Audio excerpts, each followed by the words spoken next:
L'ambition du gouvernement de transition à travers le ministère des Transports terrestres et de la sécurité routière est de sauver des vies humaines. C'est pourquoi le nouveau code de la route sert surtout à s'assurer que ceux qui sont sur les routes, ce sont ceux qui ont toutes les bonnes connaissances pour circuler.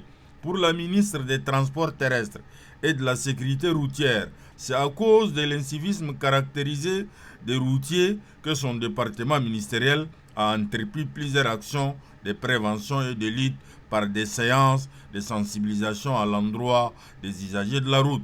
Dans cette campagne de vulgarisation du nouveau code de la route, la formation des professionnels du secteur a été prise en compte.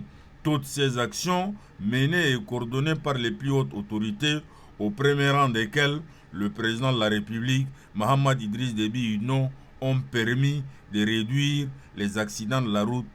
C'est l'occasion de vous assurer de l'implication personnelle du chef de l'État qui m'a dit, je cite, « Tant que les accidents de circulation continueront à endeuiller nos familles, la sécurité routière restera un de mes soucis majeurs. » Je ne saurais oublier de remercier nos partenaires privés dont la collaboration nous a permis de déboucher sur un code de la route inclusif, consensuel et robuste, capable de renforcer la sécurité routière dans notre pays et de sauver la vie de nos compatriotes. Le code de la route, communément appelé code routier, est un ensemble de lois et règlements relatifs à l'utilisation des voies publiques.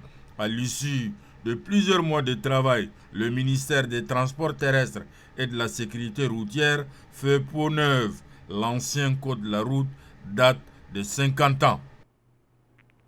Lançant officiellement cette campagne de vulgarisation du nouveau code de la route, le Premier ministre, chef du gouvernement d'Union nationale, Saleh Kebzabo, s'est félicité de cette étape importante dans la recherche de solutions aux multiples accidents de la route qui font assez de victimes. Suivez le Premier ministre dans des propos sélectionnés et proposés par Hamid Koumi.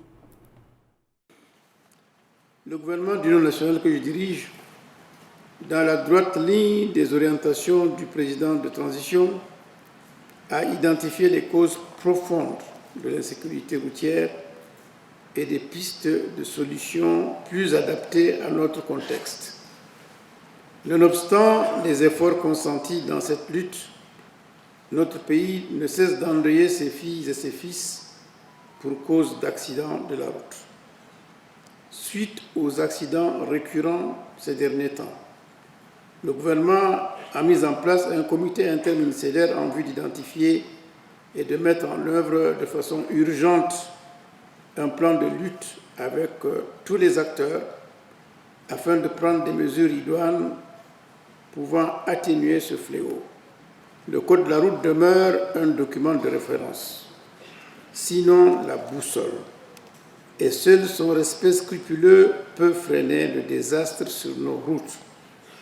À travers ce dispositif, le gouvernement réaffirme sa détermination à ne ménager aucun effort pour réduire le nombre d'accidents de route dans notre pays.